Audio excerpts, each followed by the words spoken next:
کاروبار سکھا دو. میں نہیں کہتا یہ نہیں کرنا چاہیے, جائز طریقے سے کرے, نو پرابلم, مگر بیسٹ انویسٹمنٹ یہ ہے کہ اس کو اچھا مسلمان بنا دو, اچھا انسان بنا دو, اللہ کا فرما بردار بنا دو. یہ انویسٹمنٹ ہے. آپ دیکھیں نا, بہت سارے لوگ زندگی بھر ایک ہی چیز سوچ رہے ہیں, یار بچے کے لیے مال چھوڑنا ہے, اولاد کے لیے پیسے چھوڑنے, جائیداد چھوڑ کے جانا چاہیے. بندہ کبھی کہنا ہے آپ اتنی محنت کیوں کرتے ہیں, یار بچوں کے لیے تو کر رہا ہوں, اپنے بچوں کے لیے کچھ چھوڑ کے جانا ہے.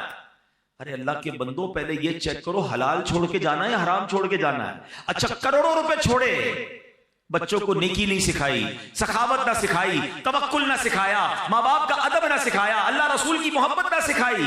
آپ کے مرنے کے بعد وہ کروڑوں روپے شراب میں, جوئے میں, ہم نے دیکھا اربوں پتی باپ کا انتقال ہوا, اتنے سارے پیسے چھوڑ کر والد گیا مگر دین نہ سکھایا. وہ پیسے جوئے میں, شراب میں, بیکار باتوں میں لٹائے, بچہ پھر بینک کرپٹ ہوا, گھر بھی بک گیا, مقروض ہو گیا. اور ہم نے ایسے بھی دیکھے کہ ماں باپ زیادہ پیسے چھوڑ کے نہیں گئے مگر تربیت اچھی کر کے گئے, اللہ کو راضی کرنے کا ذہن دے کر گئے. بلکہ چلیں یا جتنے بیٹھے ہیں نا اسی کو دیکھ لیں. اب اپنی مثال لے لیں, میں اپنی مثال لیتا ہوں. ہمارے ماں باپ نے ہمارے لیے جتنے پیسے چھوڑے, کیا اللہ نے اس میں برکت نہیں ڈال دی؟ کئی ایسے جو اس سے آگے بڑھ گئے. کیسے آگے بڑھ گئے؟ ماں باپ کی دعائیں تھیں اور آپ نے کچھ اچھے کام کیے, ماں باپ نے سکھایا تھا. سمجھ رہے نا بات کو؟ تھوڑے پیسے اللہ نے آپ کے بھی بڑھا دیے. ایسے بہت سارے ہیں کہ ماں باپ کے ورثے میں اتنے پیسے نہیں ملے مگر ماں باپ نے نیکی سکھائی, سخاوت سکھایا, اللہ کی راہ میں خرچ کرنا سکھایا. اللہ نے اس تھوڑے مال میں, کیونکہ وہ اچھا پیسہ تھا, اللہ نے اس میں برکت ڈال دی. دس از دا میسج آف سورہ بقرہ. لیگیسی میں کیا چھوڑنا ہے آپ نے؟ اپنے بچوں کو نیک بنانا ہے. میں اپنے بیان میں ایک بات کہا کرتا ہوں, اپنے بچوں کو کچھ نہ کر سکو نا تو کم از کم 5 وقت کا نمازی ضرور بنا دے. ہاں اس کی برکت پتہ ہے کیا ملے گی؟ ہاں اس کی برکت سنیے. اگر آپ کا بچہ, آپ کا بیٹا, آپ کی بیٹی 5 وقت کی نمازی ہے نا, تو جب آپ دیکھیں ماں باپ کو مرنے کے بعد کیا چاہیے؟ نیک اعمال زندگی کے بعد منقطع ہو جاتے ہیں, اعمال نامہ ڈسکنٹینیو. حدیث میں آتا ہے جب بندہ انتقال کر جاتا ہے اس کا اعمال نامہ بند ہو جاتا ہے سوائے 3 چیزوں کے. فرمایا علم جو باقی رہتا ہے, صدقہ جاریہ, اور نیک اولاد جو اس کے لیے دعائے مغفرت کرے. اب میری اولاد میرے لیے دعا کرے گی کہ نہیں مجھے پتا نہیں, آپ اتنی بیزی ہو گئی ہے نیو جنریشن, لیکن اگر میں نماز ہی بنا گیا اس کو, ہر نماز میں اتحیات میں جب وہ بیٹھے گا, میرا بیٹا ہے یا میری بیٹی ہے, اسٹیٹس دیکھیں, وضو میں ہوگا, قبلہ رو ہوگا, نماز میں ہوگا, اور اللہ سے کہے گا ربنا اغفر لی ولوالدی وللمؤمنین یوم یقوم الحساب. فجر پڑھے گا تو مجھے تحفہ ملے گا, ظہر پڑھے گا تو مجھے تحفہ ملے گا, بلکہ ہر وہ رکعت جس پہ قاعدہ آخرہ کرے گا میری اولاد مجھے دعا دے رہی ہے. اور اولاد کی دعا کبھی کبھی کیسے مقبول ہوتی ہے. حضرت عیسیٰ علیہ نبینا علیہ الصلوۃ والسلام ایک بار کسی قبر کے پاس سے گزرے, دیکھا قبر پر عذاب ہو رہا ہے. اللہ کے نبی تھے نا, اللہ نے ایسی نگاہیں دی تھی, قبر کے اندر کے احوال جان لیے. تھوڑے عرصے کے بعد آئے, دیکھا قبر میں انوار و تجلیات کی بارش ہے. اے اللہ یہ معاملہ کیسے, یہ بندہ ایسے نورانی قبر میں کیسے ہو گیا؟ کچھ دنوں پہلے تو عذاب ہو رہا تھا. ارشاد ہوا اے عیسیٰ جب یہ مرا تھا نا بڑا گناہگار تھا, اس پر اسی لیے عذاب ہو رہا تھا, مگر اپنی بیوی کو پریگننٹ چھوڑ کر, حاملہ چھوڑ کر مرا تھا. اب کچھ عرصے بعد اس کی بیوی کے یہاں اولاد ہوئی, بیٹا ہوا. اے عیسیٰ وہ بیٹا 5 سال کا ہو گیا. جب 5 سال کا ہوا تو مدرسے میں گیا, قاری صاحب نے کہا پڑھو بسم اللہ الرحمن الرحیم. بچے نے پڑھا بسم اللہ الرحمن الرحیم. اے عیسیٰ مجھے شرم آئی کہ جس باپ کا بیٹا زمین کے اوپر رحمان اور رحیم کہہ کے مجھے پکار رہا ہے, اس کے والد کو زمین کے اندر میں عذاب دوں. اس کے بیٹے کے بسم اللہ پڑھنے کی برکت سے میں نے باپ سے عذاب کو دور کر دیا. ہائے ہائے, مبارک ہو ان کو جن کے بچے حافظ ہیں, مبارک ہو ان کو ان کے جن کے بچے عالم ہیں, مبارک ہو ان کو جن کے بچے نمازی ہیں. ارے ایسی اولاد چھوڑ کے جانا ہے جو مرنے کے بعد ہمارے لیے صدقہ جاریہ کا باعث بنے. سورہ بقرہ کا میسج ہی یہی ہے, پیسے چھوڑنے کی فکر چھوڑ دو. اگر اللہ نے اسے نیک بنایا ہے نا تو اس کو اللہ غیب سے مدد کر دے گا, آپ کے تھوڑے مال میں برکت ڈال دے گا. جتنی اسٹرگل اس کے لیے مال چھوڑنے کی کرتے ہیں اس سے زیادہ کوشش کریں کہ اس کی اچھی تربیت کر کے جائیں. اب قرآن کی بات ہو رہی ہے, ہم نے ماں باپ کا ادب کرنا رب نے قرآن میں, جیسے سورہ بقرہ کی ہم نے بات سنی, اور ایک بار نہیں قرآن میں جا بجا والدین کے ساتھ اچھا سلوک کرنے کا درس دیا گیا. اللہ قرآن میں فرماتا ہے وَبِالْوَالِدَيْنِ إِحْسَانًا, ترجمہ کنز العرفان، اور ماں باپ کے ساتھ بھلائی کرو۔ اچھا، قرآن پاک کا ایک بڑا خوبصورت اسلوب ہے، بہت پیارا اسٹائل ہے۔ کئی مقامات ایسے ہیں جہاں اللہ نے اپنی عبادت کا درس دیا، ساتھ ہی اس کے بالکل لگو لگ اللہ نے والدین کے ساتھ نیکی اور بھلائی کا حکم ارشاد فرمایا۔ ایک آیت میں فرمایا وَقَضَىٰ رَبُّكَ أَلَّا تَعْبُدُوا إِلَّا إِيَّاهُ وَبِالْوَالِدَيْنِ إِحْسَانًا، اور تمہارے رب نے حکم فرمایا کہ اس کے سوا کسی کی عبادت نہ کرو اور ماں باپ کے ساتھ اچھا سلوک کرو۔ 21ویں پارے میں فرمایا انشکر لی ولوالدیک، کہ میرا اور اپنے والدین کا شکر ادا کرو۔ ایسا کئی مقامات پر ہے۔ اللہ نے اپنی عبادت کا ذکر کیا، رائٹ آفٹر اللہ نے والدین کے ساتھ بھلائی کا، والدین کے ساتھ شکر کا، والدین کے ساتھ اچھا برتاؤ کرنے کا حکم دیا ہے۔ میرے پیارے اسلام، اس کی وجہ کیا ہے؟ ریزن سمجھنا ہے نا کہ اللہ نے بالکل اس کے ساتھ کیوں بیان فرمایا۔ مفتی احمد یار خان نعیمی علیہ رحمت الرحمان اس کی 2 وجہ بیان فرماتے ہیں۔ کہتے ہیں پہلی تو یہ کہ ماں باپ فیض الہی کا پہلا واسطہ ہے۔ ہاں، یعنی بندے کو اللہ پاک کی جو بھی نعمتیں حاصل ہوتی ہیں نا، وہ پیدائش کے بعد ملتی ہیں۔ یعنی میں پیدا ہوا تو پھر سب کچھ مجھے ملا نا، میں پیدا ہی نہ ہوتا، میرے ماں باپ نہ ہوتے تو میں پیدا ہی نہ ہوتا۔ آج میں دنیا میں ہوں، کس کے سبب سے ہوں؟ ماں باپ کے سبب سے ہوں۔ اچھی صورت ہے، دولت ہے، عزت ہے، شہرت ہے، رزق ہے، نعمت ہے، سانس ہے، واٹ ایور مجھے اللہ کی نعمتیں ملی جب میں دنیا میں آیا، تو ماں باپ واسطہ ہیں کہ ان کے ذریعے میں دنیا میں آیا۔ تو سبحان اللہ، یہ ساری نعمتیں ملنے کا ایک واسطہ تو والدین اس طرح ہو گئے۔ دوسری بات مفتی صاحب فرماتے ہیں کہ ماں باپ کے جو ہم پر احسانات ہوتے ہیں نا، جو انعامات ہیں، ان انعامات اور احسانات میں ایک بڑی خوبصورت مشابہت اللہ پاک کے احسانات کے ساتھ ہے۔ اب وہ کیا ہے؟ اللہ پاک اپنے بندوں کو پالتا ہے، نعمتیں عطا فرماتا ہے، بارش برستی ہے، پھول کھلتے ہیں، سبزے اگتے ہیں، دانے لگتے ہیں، اناج بنتا ہے۔ یہ سارا نظام زندگی اللہ پاک نے بنایا کس کے لیے؟ اپنے بندوں کے لیے۔ کیا معاذ اللہ اس میں اللہ کی کوئی لالچ ہے؟ اللہ کو ہم سے کچھ چاہیے؟ بے لالچ عطائیں ہیں نا اس کی۔ اللہ نے قرآن میں فرمایا ما اريد منهم من رزق وما اريد ان يطعمون ان اللہ هو الرزاق ذو القوة المتین۔ ترجمہ کنز العرفان، میں ان سے کچھ رزق نہیں مانگتا اور نہ یہ چاہتا ہوں کہ وہ مجھے کھانا کھلائیں، بے شک اللہ ہی بڑا رزق دینے والا، قوت والا، قدرت والا ہے۔ اللہ بانٹتا ہے، اللہ عطا کرتا ہے، اللہ کو ہم سے کوئی طلب نہیں، یہ اللہ کی شان ہے۔ مگر اللہ نے ماں باپ کو کیسا بنایا ہے کہ ماں باپ بچے سے لالچ نہیں کرتے۔ ماں باپ کو کوئی لالچ نہیں ہوتی کہ اس کو کھلائیں پلائیں، اپنے پیٹ کاٹ کے اس کو بڑا کریں، اس کو سردی گرمی سے بچائیں، اس کو جناب دوائیں دلائیں۔ بعض اوقات بچے بڑے ہو کر کوئی ماں باپ کی خدمت نہیں کرتے۔ لوگ، ہو سکتا ہے کسی کے ذہن میں خیال آئے کہ جناب آج کل تو ماں باپ بچے کو اس لیے پالتے بڑا ہو کے کما کے دے گا۔ ارے مجھے بتاؤ، اگر یہ بات ہے تو پھر معذور بچوں کو ماں باپ کیوں پالتے ہیں؟ ماں باپ کا پیار بے لالچ ہے۔ دنیا میں جو بے لوس پیار ہے، انکنڈیشنل لو اگر کوئی کرتا ہے تو وہ ماں باپ کرتے ہیں۔ میں نے بڑی پیاری بات پڑھی، دنیا میں ایک ہی بندہ ہے ہماری اور آپ کی زندگی میں، ایک ہی بندہ ایسا ہوتا ہے جو یہ چاہتا ہے کہ یہ مجھ سے بھی آگے بڑھ جائے، اور پتہ ہے کون ہوتا ہے؟ وہ ہمارا والد ہوتا ہے۔ والد ہمیشہ یہ چاہتا ہے کہ میں جہاں تک پہنچا ہوں نا، میرا بیٹا اس سے آگے پہنچ جائے۔ دنیا میں اور کون چاہتا ہے بھائی آگے بڑھ جائے؟ اتنا انکنڈیشنل پیار ماں باپ کرتے ہیں، اپنی تکلیفیں اپنی۔ اچھا، پھر ماں باپ کو اللہ نے کیسا پیارا رشتہ ہمیں کیسا دیا، اگر ہم سمجھے نا۔ ہم جب پیدا ہوئے نا، آپ کے گھر میں بھی بچے پیدا ہوئے ہوں گے، اچھا میری باتیں ان کو جلدی سمجھ آئیں گی جو اب خود ماں باپ بن گئے۔ ہمیں بھی یہ اس وقت سمجھ نہیں آتی تھی، جب خود ماں باپ بنے تو اب زیادہ سمجھ آئی۔ بچہ پیدا ہوتے ہی سب سے زیادہ فریجائل ہوتا ہے بچہ، بالکل جس کو کہیں چھوئی موئی ہوتا ہے نا، کتنی بیماریاں اس پہ حملہ آور ہو رہی ہیں۔ اب اس بچے کو 2 خادم چاہیے 24/7، چھٹی نہیں ہے ان خادمین کی۔ جو اس کی باڈی ہے نا، اس کی ریکوائرمنٹ کیا ہے کہ اس کو 2 ایسے خادم چاہیے۔ ایک خادم وہ چاہیے جو اس کے ساتھ ہر وقت چپکا رہے، اس کی گندگی صاف کرے، اس کو کپڑے پہنائے، اس کی مالش کرے، اس کو تیل لگائے، اس کو کھانا کھلائے، دودھ پلائے، واٹ ایور اس کی نیڈ ہے، سونا جاگنا اسی کے ساتھ، تبھی وہ بچہ آہستہ آہستہ گرو کرے گا۔ اور دوسرا خادم اس کو وہ چاہیے کہ جو اپنا مال خرچ کرے، اپنے پیٹ، کیونکہ تمام چیزوں کے لیے پیسے چاہیے گے۔ اللہ نے دیکھے ماں باپ کے دل میں کیسی محبت ڈالی ہے کہ ماں بچے کے پیدا ہوتے اس کی خادمہ بن جاتی ہے۔ دنیا میں پیسوں سے ایسی خادمہ نہیں مل سکتی جیسی اللہ نے ماں جیسی، اس کے دل میں اتنی محبت ڈال دیتا ہے رب کہ وہ اب بچہ روئے تو یہ جاگتی ہے، وہ تڑپے تو یہ تڑپتی ہے، ارے اس کے رونے میں اسے پتہ چل جاتا ہے کہ پیٹ میں درد ہو رہا ہے یا کان میں درد ہو رہا ہے. اور والد کیسا بے لوث خرچ کرتا ہے کہ آدھی رات کو ہاسپٹل لے جانا ہے، آدھی رات کو ماں کہتی بچے کے لیے دودھ لے کر آؤ، فلاں دوائی لے کر آؤ، وہ سارے کام چھوڑے گا، اپنے دودھ پیتے بچے کے لیے یہ سب چیزیں کرتا ہے. سوچے یہ دل میں ڈالا کس نے؟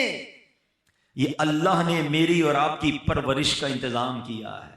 یہ ماں باپ کے احسان ہیں ہم پر جو انہوں نے ہمارے ساتھ بچپن سے اب تک کیے. اور جب ہی رب فرماتا ہے شکر ادا کرو میرا اور شکر ادا کرو اپنے والدین کا.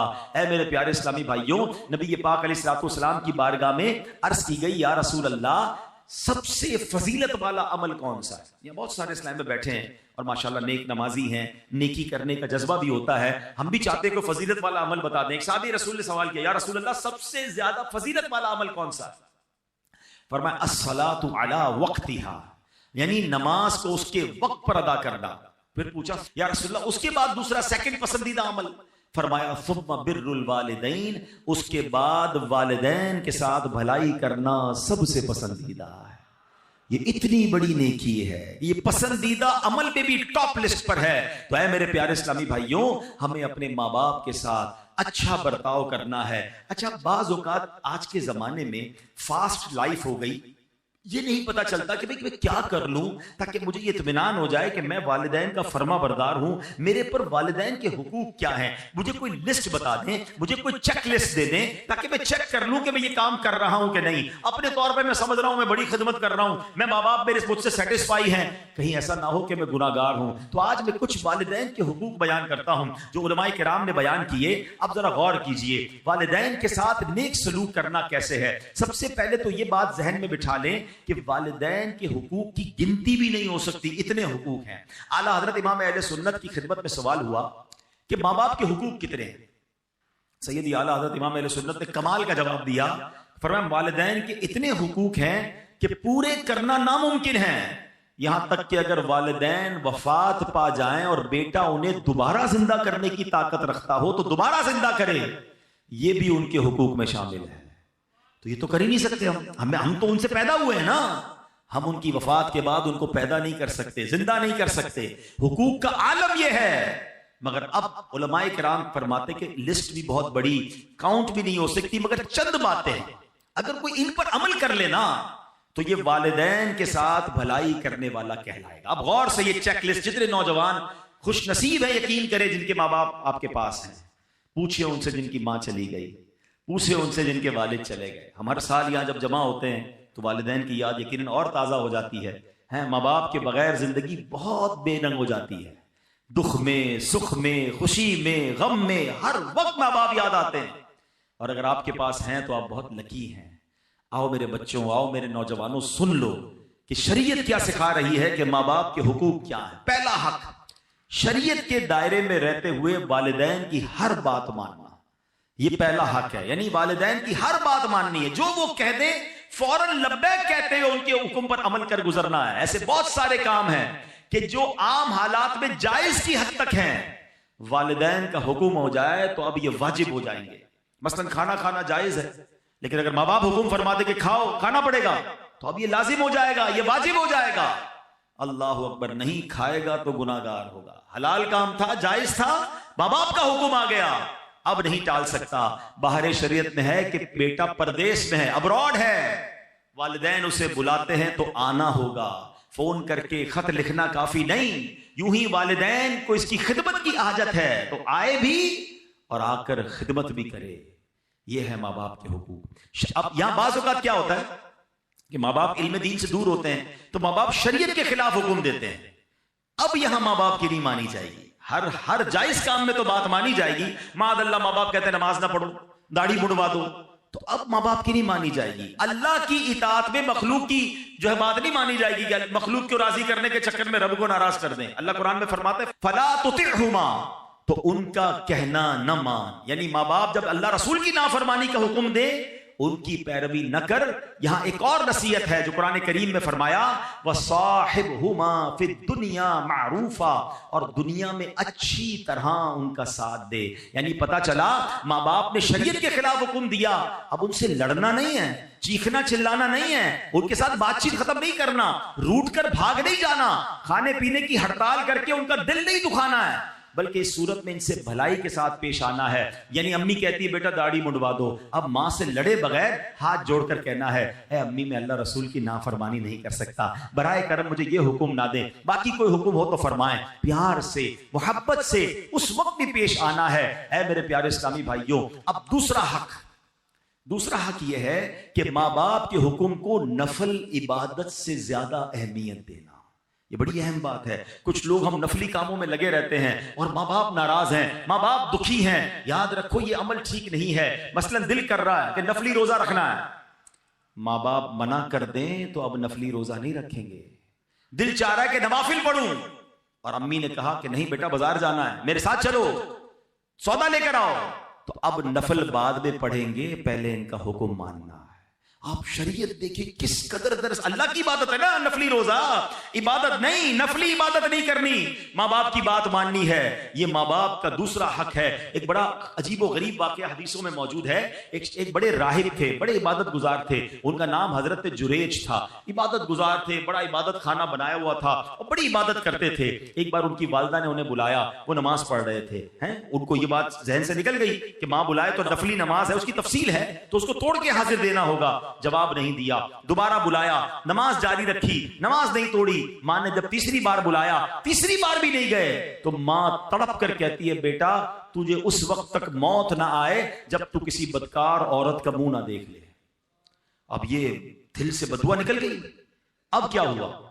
کچھ عرصے بعد اس علاقے میں ایک عورت نے ایک چرواہے کے ساتھ بدکاری کی، بچہ پیدا ہوا. لوگوں نے پکڑا تو کہتی یہ بچہ تو جریج کا ہے.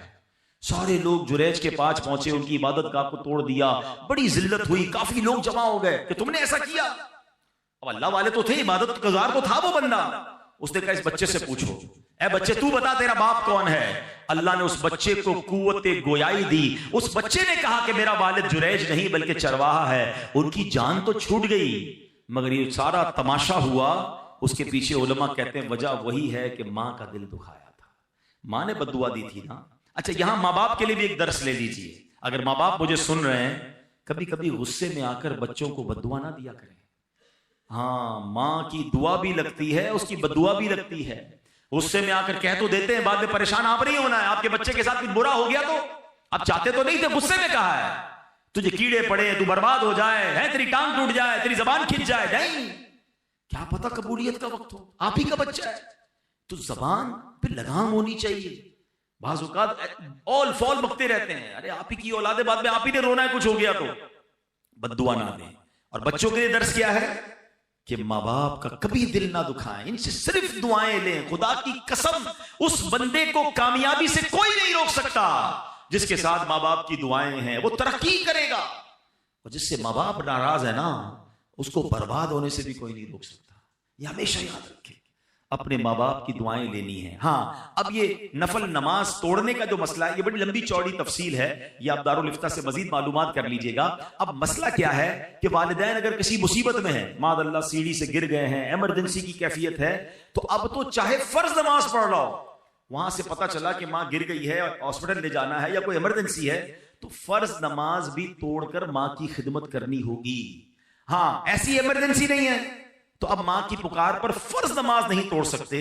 ہاں نفل نماز پڑھ رہے ہیں اور امی ابو کو معلوم بھی نہیں کہ بیٹا نفل پڑھ رہا ہے، ایسی حالت میں وہ آواز دیں تو نفل نماز توڑ کر ان کی خدمت میں حاضر ہو جانا ہے. اور اس کی مزید ایک تفصیل بھی ہے، لیکن بتانا یہ چاہ رہا ہوں کہ سوچیں ماں باپ کا لیول کیا ہے، ہم پر ذمہ داری کتنی بڑی ہے کہ ہم ان کی اطاعت کریں. اے میرے پیارے اسلامی، تیسرا ماں باپ کا حق کیا ہے کہ ان پر خرچ کریں، ان کے کھانے پینے کا بہترین انتظام کریں، جوتے کپڑے وغیرہ خرید کر دیں، حسب استطاعت پھل وغیرہ پیش کرنا، بیمار ہو تو اچھے ڈاکٹر سے چیک اپ کروانا، دوائیں وغیرہ مہیا کرنا، غرض جتنا ہو سکے اپنا مال ماں باپ پر خرچ کرنا ان کے حقوق میں شامل ہیں۔ روایات میں ہے ایک شخص اپنے والد کو خرچ پیش نہیں کرتا تھا، نبی پاک علیہ السلام کی بارگاہ میں آیا، فریاد کی، التجا کی، سرکار دو عالم علیہ السلام نے جب اس کی باتیں سنی، آقا علیہ السلام کی آنکھوں میں آنسو تھے، جلال مبارک میں آ گئے اور اس شخص سے فرمایا انت و مالک لابیکا، تم خود اور تمہارا سارا مال تمہارے والد ہی کا ہے۔ یعنی بیٹا تو بیٹے کا سب کچھ والد کا ہے۔ اور بدقسمتی کیا ہے کہ آج بیٹا باپ سے کہتا ہے یہ میرا ہے، یہ میں نے کمایا ہے، ابو آپ کا تھوڑی ہے، آپ تو اتنا دیا تھا، آپ کا اپنا کاروبار، میرا اپنا، میں نے محنت کی۔ ہائے ہائے، یہ بیٹا سوچتا کیوں نہیں کہ اگر بچپن میں باپ کہہ دیتا نا بیٹا یہ میرا ہے یہ تیرا نہیں، تو میں تو بے لباس ہی رہ جاتا، مجھے تو کپڑے بھی میرے والد نے پہنائے تھے، اسی کے پیسے سے پہنے تھے نا۔ ایک اور بات یاد رکھنا، ہم ماں کا بڑا ریگارڈ کرتے ہیں، واقعی ماں ہی ہوتی ہے، ماں کا نعم البدل نہیں، مگر ایک بات ہمیشہ یاد رکھیں کہ ماں نے جو بھی بھلائی میرے اور آپ کے ساتھ کی ہے اس کے پیچھے کھڑا میرا والد ہی تھا، آپ کا والد تھا۔ اس والد نے تو پیسے دیے جو ماں نے سب چیزیں دلائی، ہمیں لگتا ہے امی جان دلا رہی، یقیناً ماں نے دلوائے، مگر والد کی اس قربانی کو بھولنا نہیں ہے۔ والد نے کبھی احساس نہیں ہونے دیا کہ بیٹا یہ میرا ہے۔ سوچے نا بچپن کے اپنے واقعات، کبھی ہم روئے ہوں گے اچھے کپڑوں کے لیے، کبھی ضد کی ہوگی نئے جوتوں کے لیے، کبھی کہا ہوگا ابو یہ والی ہوٹل میں کھانا ہے، کبھی کہا ہوگا یہ والا کھلونا چاہیے، ابو دوست گھومنے جا رہے ہیں میں نے بھی جانا ہے۔ والد نے ہماری کتنی فرمائشیں پوری کی، کبھی سوچا کہ اس وقت والد کو کیا ضرورت تھی؟ ہو سکتا ہے والد نے اپنے لیے کچھ خریدنا ہو سکتا ہے والد کا کچھ اور پلان ہو، والد نے وہ سارے پلان کینسل کیے ہوں گے، ہمیں کپڑے دلائے، ہمیں جوتے دلائے، اچھے اسکول میں پڑھایا۔ ارے جس نے انگلی پکڑ کر چلنا سکھایا، آج اس بوڑھے والد کو بچہ کہتا ہے یہ میرا ہے یہ آپ کا نہیں ہے۔ ارے اس کا دکھ تو سوچو کیا ہوتا ہوگا، کیا اس کو بچپن کی وہ باتیں یاد نہیں آتی ہوگی کہ جب یہ بول نہیں سکتا تھا، جب یہ کھا نہیں سکتا تھا، میں اس کا انتظام کرتا رہا اور آج یہ مجھے کہہ رہا ہے۔ نہ کرنا، کبھی بھی یہ مت کہنا خدا کی قسم جو کچھ میرا ہے وہ سب میرے ماں باپ کا ہے، عزت ہے، شہرت ہے، دولت ہے، واٹ ایور آئی ہیو۔ اور میں سچ بتاؤں کسی دن کہہ دو گے نا بوڑھے باپ کو یہ میرا جو کچھ ہے آپ کا، وہ آپ سے لے نہیں لے گا۔ باپ کیا کرے گا لے کر، ماں کیا کرے گی لے کر، لیکن جتنے دن وہ آپ کے پاس ہیں ان کو آنر تو دیں، ان کو عزت تو دیں، ان کو یہ احساس تو دلائیں، کبھی تو کہو کہ ابو آج میں جو کچھ ہوں وہ آپ کی وجہ سے ہوں، اے میری ماں آج جو کچھ میرے پاس ہے وہ سب تمہاری دعاؤں کی وجہ۔ کبھی کہے تو صحیح انہیں۔ ماں کو گن گن کے پیسے دیتے ہیں، اور کیوں مانگتی ہے ماں، بار بار کیوں مانگ رہی ہے، کیا ہو گیا، خرچہ کیوں کر رہی ہے؟ ماں سے حساب لوگے یار۔ میں آپ کو صحیح بتاؤں، خدا کی قسم اس اولاد کے بھاگ جاگتے ہیں جس کو ماں باپ پر خرچ کرنے کا موقع ملتا ہے۔ ارے تمہارے پیسوں کے نصیب جاگ گئے ہیں کہ تم اپنے ماں باپ پر خرچ کر رہے ہو۔ کئی ماں باپ تو ایسے جنہوں نے موقع ہی نہیں دیا یار، ہمیں خرچ کرنے کا موقع ہی نہیں دیا، خود ہی خرچ کرتے رہے، خود ہی کھلاتے رہے، خود ہی خدمت کرتے رہے۔ میں اگر اپنی ماں کی بات کروں، میں تو نہیں تھا اس وقت، بغداد میں تھا، اگر بتاتے اس رات بھی ماں نے اپنے ہاتھ سے کھانا بنایا تھا جس رات میری والدہ کا وصال ہوا۔ ارے انہوں نے موقع ہی نہیں دیا ہمیں کچھ کرنے کا، خدمت کرتے کرتے چلی گئی، والد نے موقع نہیں دیا۔ ارے اگر آج موقع ملا ہے نا آپ کو خرچ کرنے کا کہ آپ کے پیسے سے دوائی آ رہی ہے، آپ کے پیسے سے ہاسپٹل کا بل ہو رہا ہے، آپ امی ابو کو مدینے لے جا رہے ہیں، آپ امی ابو کو کھانا کھلا رہے ہیں، لکی ہو یار۔ بتاؤ اس سے اچھا خرچ کون سا ہے میرے پیسے کا کہ میرے ماں باپ پر خرچ ہو جائے؟ حساب تو کرو کتنا بڑا قرضہ ہے اب پر، بچپن سے لے کر اگر کوئی 30 سال 25 سال 40 سال کا بیٹھا، حساب تو کرو کتنے ہزاروں کتنے لاکھوں کتنے کروڑوں انویسٹمنٹ کی انہوں نے ہم پر، اور آج تھوڑے پیسے کے لیے میرا منہ بن جاتا ہے۔ نہیں میرے پیارے اسلامی بھائی، ان کو آنر دیں، ان کو عزت دیں، ان کو گھر کا بڑا فیل کروائیں۔ وہ کہتے نا جن ماں باپ نے ساری زندگی تمہیں شہزادوں کی طرح رکھا، آج ان ماں باپ کو آخری عمر میں بادشاہ کا درجہ تو دے دو، ہے کہ آپ ہمارے سب کے بڑے ہیں۔ نہیں، بیٹے کے آگے باپ غلام بنا ہوا ہے۔ کتابوں میں یہ الفاظ موجود ہیں کہ بیٹا باپ کے آگے حق ہے والد کا کہ بیٹا ابو کے سامنے ایسے رہے جیسے خادم رہتا ہے، غلام کیسے رہتا ہے؟ ریڈی، ایور ریڈی، حکم ملے کام کر دو، حکم ملے آرڈر۔ مگر آج حال یہ ہے کہ باپ غلام بنا ہوا ہے، بیٹا میرا کام کر دے، ابو ٹائم نہیں ہے، بیٹا میرے لیے دوائی لیا، بیٹا ابو میرے پاس وقت نہیں ہے، بیٹا میرے پاس بیٹھ، ابو آپ پرانی باتیں کرتے ہو، میں دوستوں میں بیٹھوں گا۔ اللہ اکبر، باپ گھوم رہا ہے بیٹے کے آگے۔ حدیث سب کو یاد ہے، کئی بار سنی ہے۔ کیا حدیث ہے؟ کہ کوئی بچہ اپنے ماں باپ کو محبت کی نگاہ سے دیکھے اسے حج مقبول کا ثواب ملتا ہے۔ دیکھیے نا، سنیے نا حدیث۔ اور آقا علیہ السلام سے پوچھا گیا وَإِن نَظَرَ كُلَّ يَوْمٍ مِئَةَ مَرَّةٍ، حضور کوئی 100 بار دیکھے، اللہ کے نبی نے فرمایا کوئی 100 بار دیکھے اللہ 100 حج کا ثواب عطا فرماتا۔ سنو سنو، ابھی یہاں اس سے آگے کی بات سنو، اس حدیث کو یہیں تک سنا ہے ہم نے۔ محبت سے دیکھنے پر حج کا ثواب ہے، بتاؤ نا خرچ کرنے کا ثواب کتنا ہوگا، پیر دبانے کا ثواب کتنا ہوگا، دوائی دلانے کا ثواب کتنا ہوگا، ہاتھ پکڑ کے چلانے کا ثواب کتنا۔ ارے قسم سے اگر تمہیں یہ موقع ملا ہے نا کہ والد کا ہاتھ پکڑ کے چلانا پڑ رہا ہے تو اللہ کا شکر ادا کرو کہ اللہ یہ وہی والد ہے جس نے مجھے انگلی پکڑ کر چلانا سکھایا تھا، تیری مہربانی آج مجھے کچھ کرنے کا موقع، ویل چیئر اگر آپ کو چلانے کا موقع مل گیا، لاٹری لگ گئی ہے آپ کی، انجوائے کرو اسے۔ اس کو بوجھ سمجھتے ہیں، بھائی کہتا ہے بہن کو تو لے جا امی کو، بہن کہتی میں نہیں رکھتی تم لے جاؤ، ارے بھائی بہن دور کر رہے ہیں۔ 2 ماں باپ نے 10 بچے پال لیے، 10 بچوں سے 2 ماں باپ نہیں سنبھلے جا رہے، ذمہ داری اٹھانے کے لیے کوئی تیار نہیں ہے۔ میں اولڈ ہاؤس گیا تھا کراچی کے ایک علاقے میں، اور میں وہاں جب گیا تو بہت ساری باتیں ہوئی، بہت سارے بزرگوں سے ملا، بڑا پیار دیا انہوں نے مجھے، میں نے کچھ سٹوریز سنی کہ کیسے آتے ہیں تو کچھ کہتے ہیں کہ بیچارے جینین کیس بھی ہوتے ہیں، بیوی کا انتقال ہو گیا، اکیلا دنیا میں ہے، بچے ہی کوئی نہیں تو وہ آ جاتے ہیں اولڈ ہاؤس میں، کچھ ایسے جنہوں نے شادی نہیں کی وہ آ جاتے ہیں، مگر کچھ ایسے ہیں کہ جن کے بچے رکھنا نہیں چاہتے ہیں، بچے کہتے ہیں ہم نہیں سنبھال سکتے اپنے والد کو، آپ لے لیجئے، وہ اولڈ ہاؤس میں آتے ہیں۔ مگر ایک بات مجھے کل سیکھنے کو ملی جو ادھر لگ گئی، میں نے اولڈ ہاؤس کے جو محتمم تھے نا، جو ان کے ہیڈ تھے، میں نے ان سے پوچھا یار یہ بتاؤ کچھ لوگ ملنے بھی آتے ہیں؟ کہتا حبیب بھائی میں نے اکثر دیکھا ہے بیٹیاں ملنے آتی ہیں، بیٹے نہیں آتے۔ میں نے کہا کیوں؟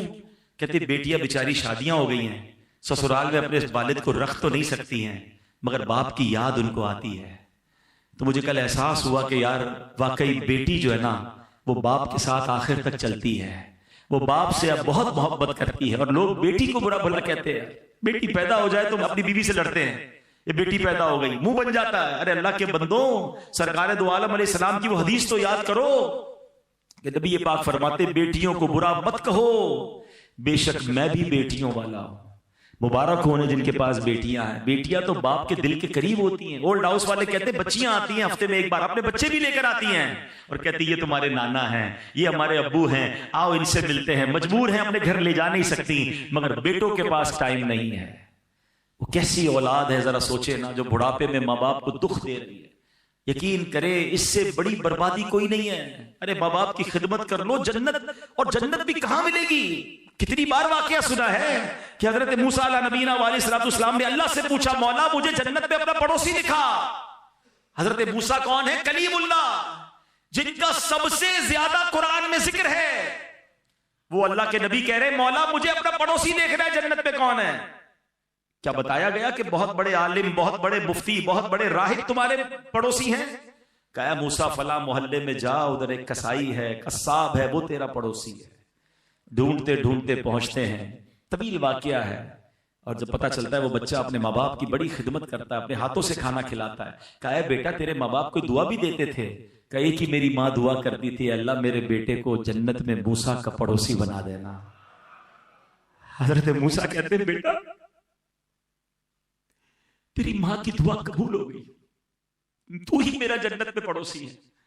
ارے یہ ہستیاں ہیں تمہارے پاس، کیوں جاتے ہو ادھر ادھر دعا کرانے؟ فلاں سے دعا کراؤں، فلاں سے، تمہاری ماں ہے تمہارے پاس، بیٹھ جاؤ اس کی قدموں میں۔ والد ہے آپ کے پاس، کراؤ نا دعا اس سے۔ اچھا ایک یہ ہے کہ میں کہوں کہ ماں دعا کر دے، کہوں کہ والد دعا کر دے، یہ الگ ہے۔ ارے خدمت ایسی کرو کہ بغیر کہے ماں دعا دے دے، اے اللہ میرے بیٹے کو عروج دے، اے اللہ میرے بیٹے کو خوش رکھ۔ جب یہ دل سے نکلے گی نا، آپ کو اندازہ ہی نہیں آپ کو کیا کچھ مل جاتا ہے۔ اور سچی بات تو یہ ہے کہ آج تک جو ملا ہے نا، ابھی بھی آپ کے پاس جو کچھ ہے اور جو میرے پاس ہے یہ انہی کی دعائیں ہیں. ارے میری اوقات کیا ہے؟ اگر آج دنیا جانتی ہے، اگر آج ہماری کوئی عزت ہے، جو ہمارے پاس دولت ہے، یہ اسی ماں کی دعا ہے جو اکیلے میں بیٹھ کر اللہ سے مانگتی تھی. یار ایک بات بتاؤ، ہمارے ماں باپ کی دعا میں کون سی دعا تھی جس میں ہم شامل نہیں ہوں گے؟ کبھی سوچا آپ نے؟ کبھی ہو سکتا ہے کہ ماں نے ہاتھ اٹھائے ہو اور ہمارے لیے نہ مانگا ہو.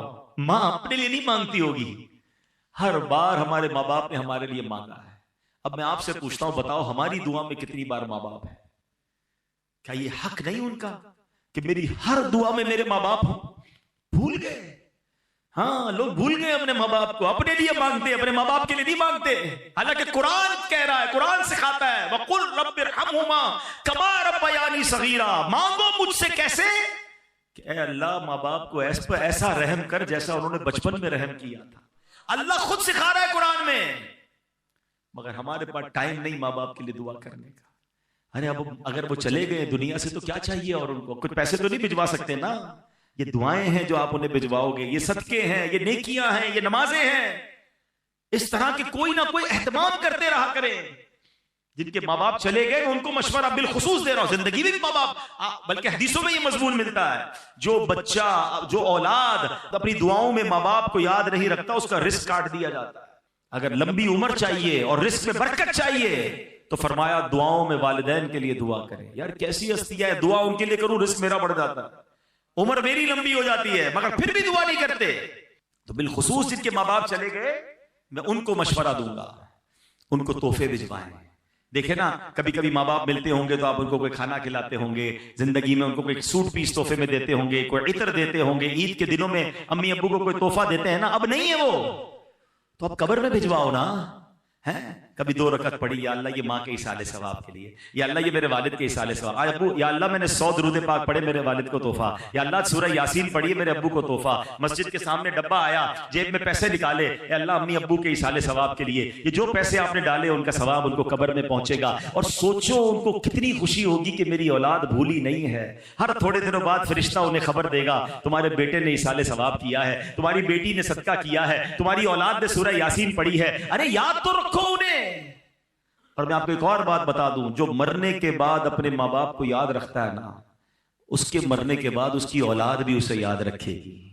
جو آج اپنے ماں باپ کو، مرحوم ماں باپ کو بھول گیا نا، وہ یہ امید نہ رکھے کہ بعد میں اولاد اسے یاد رکھے گی. اور پھر ایک اور بہترین کام کیجئے، جن کو اللہ نے نوازا ہے کہ وہ کم از کم اگر اللہ نے نواز، بلکہ اللہ نے سب کو ہی نوازا ہے. حدیث پاک سناؤں گا آپ کا دل خوش ہو جائے گا. حدیث پاک کا خلاصہ ہے، جو اللہ کے لیے مسجد بناتا ہے اللہ اس کے لیے جنت میں گھر بناتا ہے.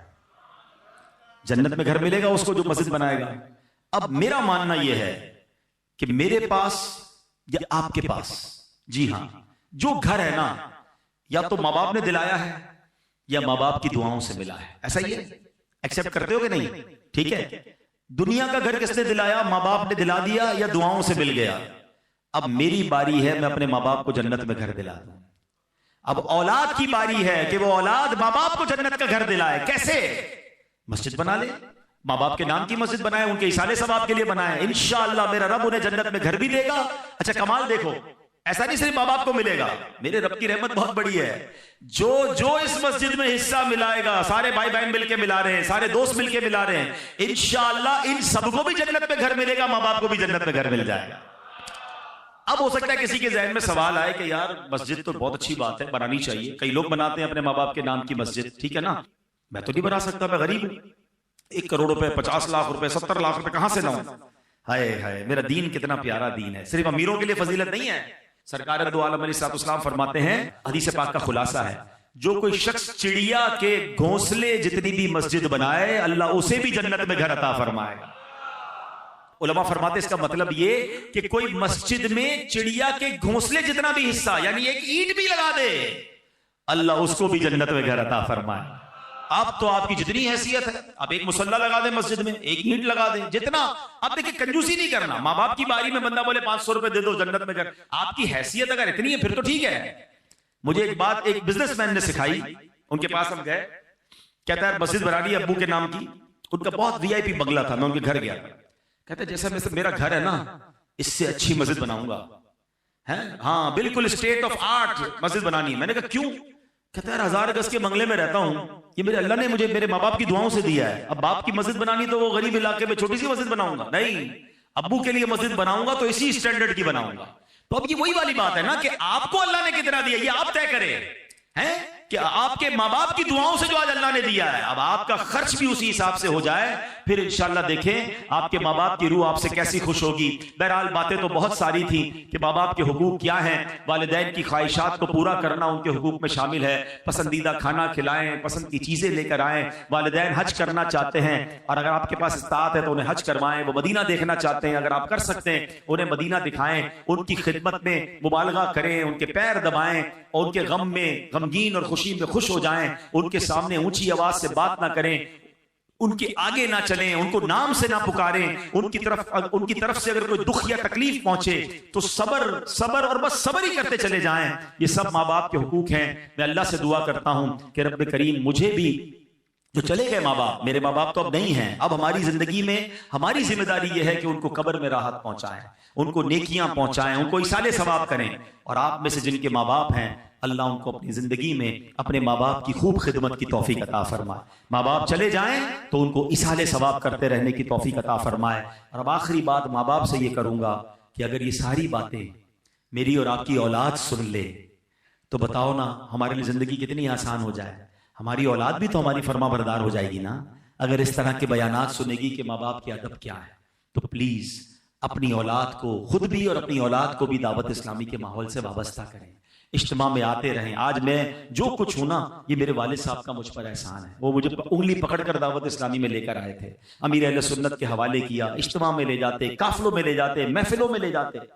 آج وہ دنیا میں نہیں ہے، مگر انشاءاللہ اگر جو میں کر رہا ہوں ٹوٹا پھوٹا دین کا کام، وہ آپ جانتے ہیں، وہ سب کا اجر انہیں مل رہا ہے۔ میری ماں نے الحمدللہ تربیت فرمائی، قربانیاں دی، تو آج انشاءاللہ اس کا اجر مل رہا ہوگا نا انہیں۔ ہم بھی کوشش کریں کہ اپنی بھی اور اپنے بچوں کی تربیت کی بھی کوشش کریں۔ باقی اللہ ہدایت دینے والا رب ہے، میں کوشش تو کروں نا، باقی تو اللہ نے ہدایت دینی ہے۔ اللہ سے دعا بھی کرتے رہیں اولاد کے حق میں، تو اللہ ہم سب کو نیک اعمال کرنے کی توفیق عطا فرمائے، آمین بجاہ النبی الامین۔ الحمدللہ رب العالمین والصلاة والسلام علی خاتم النبیین۔ اللهم ربنا آتنا في الدنيا حسنة وفي الآخرة حسنة وقنا عذاب النار وقنا عذاب القبر وقنا عذاب الحشر وقنا حساب الميزان۔ اے رب کریم جو تلاوت کی اور ہماری زندگی میں ٹوٹے پھوٹے نیک اعمال ہیں، پیارے آقا علیہ الصلوۃ والسلام کی بارگاہ میں ہدیتاً تحفتاً عقیدتاً پیش کرتے ہیں، قبول فرما۔ پیارے آقا کے وسیلہ جلیلہ سے تمام انبیاء کرام، صحابہ کرام، تابعین، تبع تابعین، اولیاء کاملین، بالخصوص پیران پیر شیخ عبد القادر جیلانی رحمۃ اللہ تعالی علیہ، تمام مسلمین، تمام مسلمات، خصوصاً بالخصوص میرے مرحوم والدین، ارے اللہ یہاں پر جتنے اسلامی بھائی موجود ہیں ان کے جو بھی رشتہ دار مرحومین دنیا سے چلے گئے، اے اللہ ان سب کی ارواح کو پیش کرتے ہیں، قبول فرما۔ تمام مسلمین، تمام مسلمات کی ارواح کو پیش کرتے ہیں، قبول فرما۔ اے اللہ ہمارے ماں باپ کی بے حساب مغفرت فرما، جن کے ماں باپ حیات ہیں ان کو درازی عمر بالخیر عطا فرما، جن کے ماں باپ چلے گئے مولا ان کی بے حساب مغفرت فرما، اے اللہ ان کے درجات بلند فرما۔ اللہم ارحمہما کما ربیانی صغیرا، اے اللہ ہمیں اپنے لیے، اپنے مرحومین کے لیے خوب ایصال ثواب کے کام کرتے رہنے کی توفیق عطا فرما۔ اے پروردگار ہمیں نیک بنا دے، پرہیزگار بنا دے، عاشق رسول بنا دے، اے اللہ 5 وقت کا نمازی بنا دے، اپنی اولاد کو بھی نمازی بنانے کی توفیق عطا فرما۔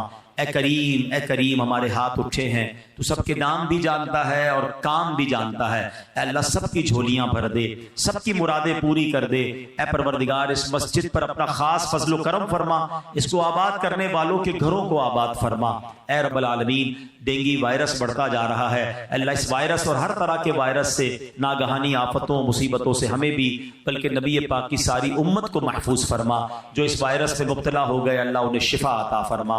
اے کریم، ہم سب کی جان، مال، عزت، آبرو، آل اور اولاد، دین اور ایمان کی حفاظت فرما۔ وَأُفَوِّضُ أَمْرِي إِلَى اللَّهِ إِنَّ اللَّهَ بَصِيرٌ بِالْعِبَادِ لَا إِلَٰهَ إِلَّا أَنْتَ سُبْحَانَكَ إِنِّي كُنْتُ مِنَ الظَّالِمِينَ۔ اے رب کریم جو تڑپ رہے ہیں انہیں کعبہ دکھا دے، جو مچل رہے ہیں انہیں مدینہ دکھا دے، راہ مدینہ ہم سب کے لیے آسان فرما دے، دعوت اسلامی کو ترقیاں عطا فرما اور ہمیں بھی بڑھ چڑھ کر دعوت اسلامی کا ساتھ دینے کی توفیق عطا فرما۔